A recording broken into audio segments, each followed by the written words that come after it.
What happens when a man who believes he has done everything right suddenly unleashes the darkest part of his soul? In the hit show Breaking Bad, we see Walter White's journey into bitterness, power, and moral decay mirror an ancient story we've been telling for 2,000 years, the biblical story of Cain. Why? Because Cain lives in all of us, and his story still speaks to our most dangerous temptations. In the story of Cain and Abel, Cain falls short in comparison to Abel and doesn't make sincere sacrifices and thus isn't favored by God. Consumed with rage and envy, he kills his brother Abel and is plagued by his wrongdoing, leaving him lost and wandering. In a similar fashion, Walter White is embittered by his mundane life, health issues, and a missed business opportunity. Consumed by resentment and driven to compensate his feelings of inferiority, he descends into a life of corrupt power and violence, ultimately ending up alone and wandering until his lonely death. There is something encoded into our physiology and psychology which presents itself in these ancient recurring tales. It appears we are exchanging ideas with a collective and unconscious intelligence which articulates itself through these timeless archetypal stories. So what is this story telling us about our nature and how to live? You're watching Archetypal Wisdom. Join me in exploring the symbolic truths and mysteries of humankind. Remember to like and subscribe. Now, back to the video. Around 70,000 years ago, something remarkable occurred. Our species underwent a cognitive revolution. This leap allowed us to communicate in complex ways and, crucially, to conceptualize and abstract ideas like morality and self-awareness. Before this, we were guided by pure instinct, unconscious of the forces driving us. But as we woke up to our own minds, these ancient instincts didn't disappear. Instead, they became a part of the unconscious, still influencing us from the depths. Millions of years of shared human experience in the form of unconscious instinct.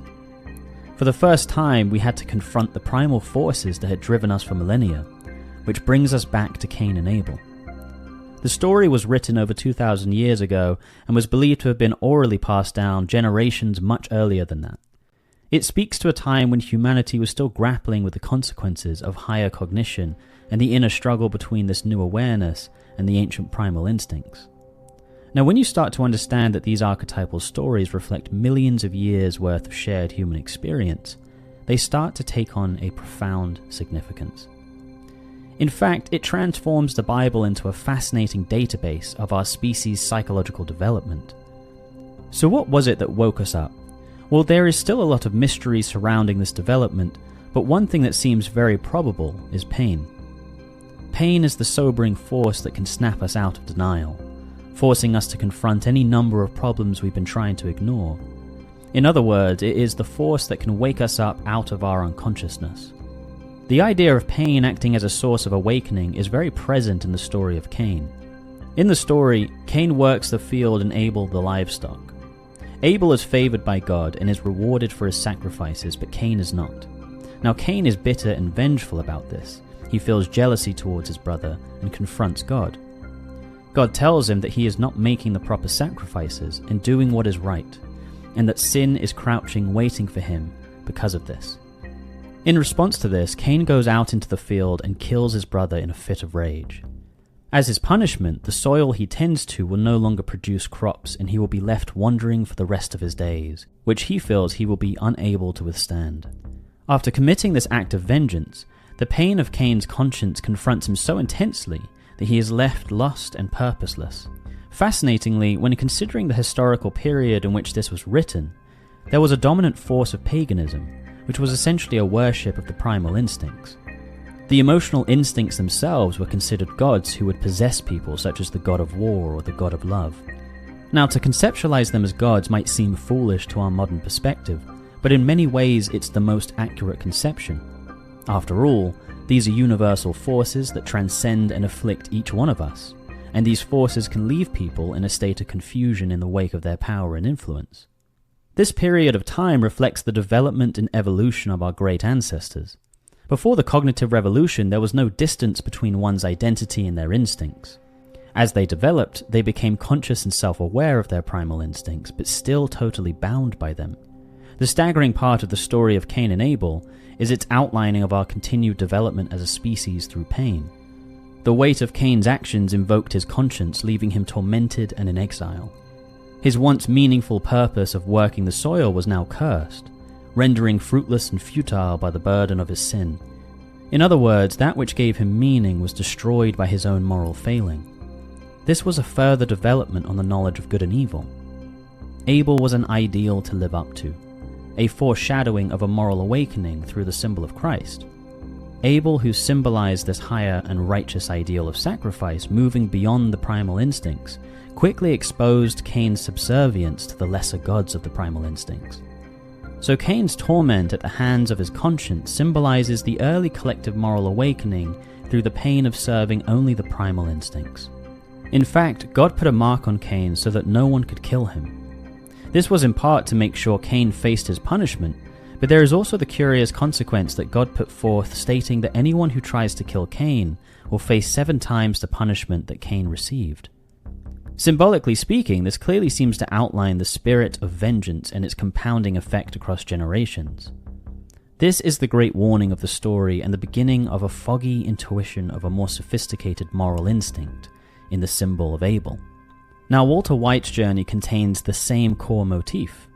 It seems as if he has done everything right. He has a decent job, a house, a family, but his cancer diagnosis turns his life upside down and reveals the dark and vengeful spirit he is harboring.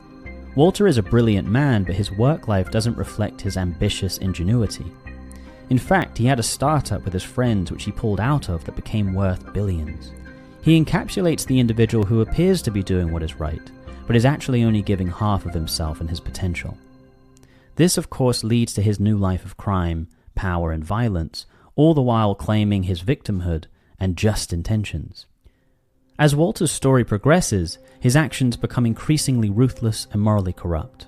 His bitterness, initially directed at the perceived unfairness of his life circumstances, spirals into a broader disdain for anyone who stands in his way, ultimately leading to the destruction of his family and his own tragic end. This mirrors Cain's downfall after he allows his resentment to drive him to murder his brother, resulting in exile and the loss of his purpose. After 2,000 years, this story still has incredible impact on us, which is a powerful and potent reminder of just how pervasive this Cain-like trait really is.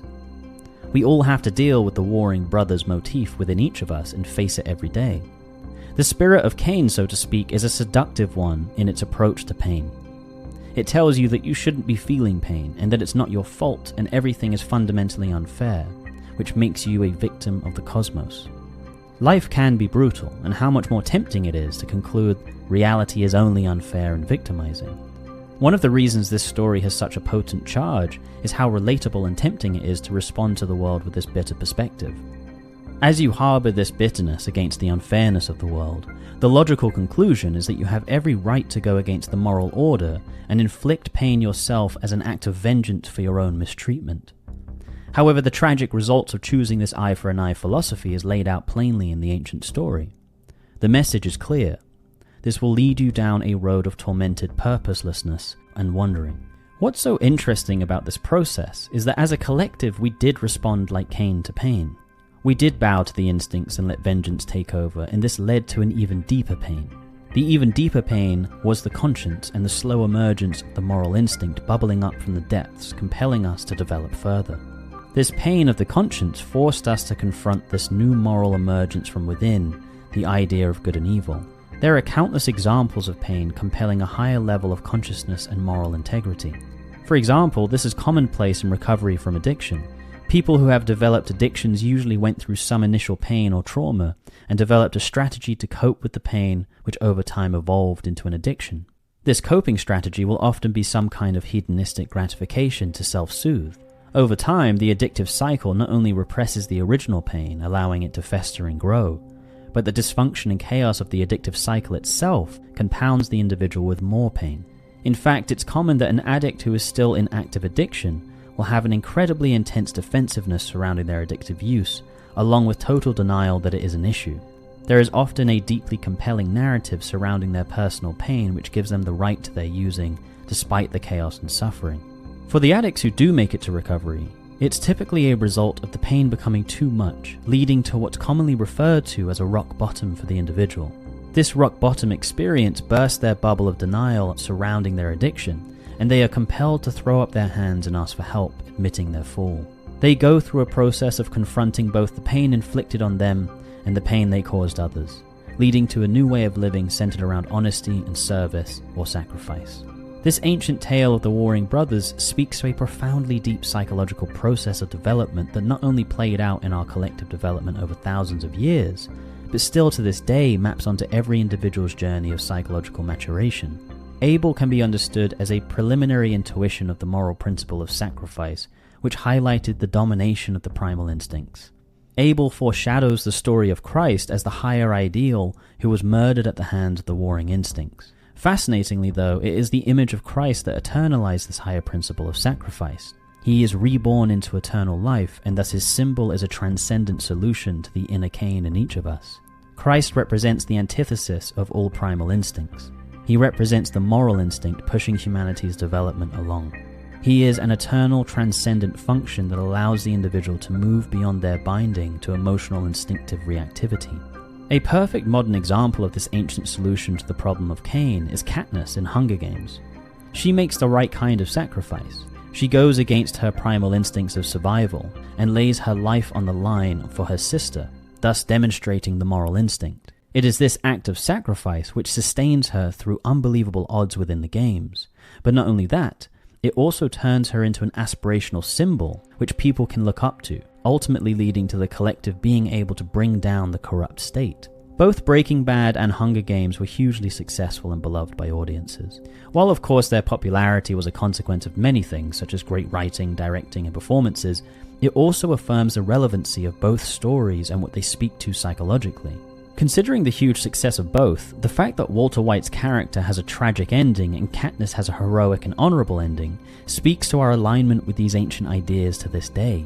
We still recognize the spirit of Cain will only lead to tragedy, and the higher principle of Abel-like sacrifice is the heroic and better path. So what is this strange force of the unconscious that reveals itself in our stories and dreams, and what does it want? Well, Carl Jung referred to this as the archetype of the self, which basically is the totality of the psyche, both conscious and unconscious. Given that the self includes both conscious and unconscious, it is a symbol of completeness and balance. This is a remarkable idea because it suggests that the conscious personality that we identify with is only a fraction of us. We have this whole other side loaded with archetypal symbols of our entire ancestors' lived experience. It is the ego which is stuck between these opposing forces of Cain and Abel. We are torn between the lower primal instincts and the prevailing higher moral instinct. This is what makes the symbol of Christ so unbelievably profound. In fact, even the crucifixion has Christ between the good and bad thief. In bearing the pain of the crucifixion, Christ faces and forgives the repentant thief. Psychologically, this seems to suggest that if we can seek Christ's example and honorably face this painful tension, the ego will go through a death and rebirth process and rise above this tension. In this elevating of consciousness through bearing the painful tension, one rises above the reactivity of the primal instincts and can actually make a conscious choice between good and evil, just as Christ forgives the good thief. This ancient story tells us that we must have the courage to face the pain of our conflicting aspects, and that this is a path to the higher ideal of the moral instinct. You've been watching Archetypal Wisdom. Remember to like and subscribe. Stay wise.